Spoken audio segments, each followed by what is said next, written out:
देश के इतिहास का एक बहुत महत्वपूर्ण बजट निर्मला जी ने आज पार्लियामेंट में पेश किया है।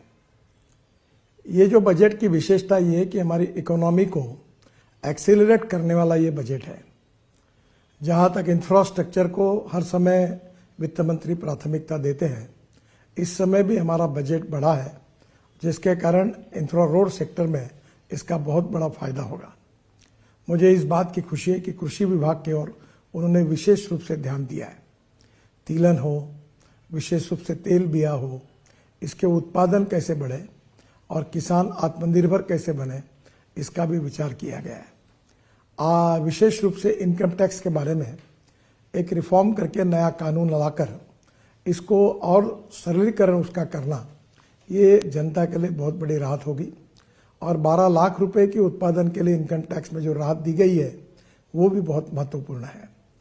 विशेष रूप से मिडिल क्लास का विचार किया गया है और मध्यम वर्गीय, उसके साथ लोअर मिडिल क्लास और गांव गरीब मजदूर किसान, इसमें रोजगार कैसे निर्माण हो और सस्टेनेबल डेवलपमेंट कैसी हो, इसका विचार करते हुए इस बजट ने पब्लिक प्राइवेट इन्वेस्टमेंट को इनकरेज किया है। मुझे लगता है ये बहुत बड़ा सेक्टर है, जिसके कारण नए रोजगार निर्माण होंगे, ग्रोथ बढ़ेगी और निश्चित रूप से देश के विकास में उसका योगदान होगा। जहाँ तक ट्रांसपोर्ट सेक्टर है, हम 22 लाख करोड़ के फॉसिल फ्यूल इंपोर्ट करते हैं। इकोनॉमिक पॉइंट ऑफ व्यू भी हमारे लिए वो एक बहुत बड़ी समस्या है, पर उसके साथ साथ अल्टरनेटिव फ्यूल और बायोफ्यूल को प्रोत्साहन मिलता है। इसलिए विशेष रूप से लिथियम आयन बैटरी अब सस्ती होगी। Scooter, electric car, electric bus, अब इलेक्ट्रिक ट्रक, इनकी कीमतें कम होगी।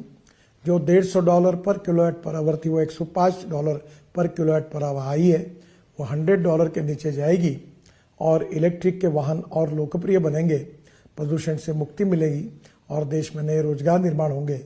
इसके लिए भी उन्होंने विशेष रूप से जो टैक्स में रियासत दी है, वो निश्चित रूप से बहुत उपयोगी है।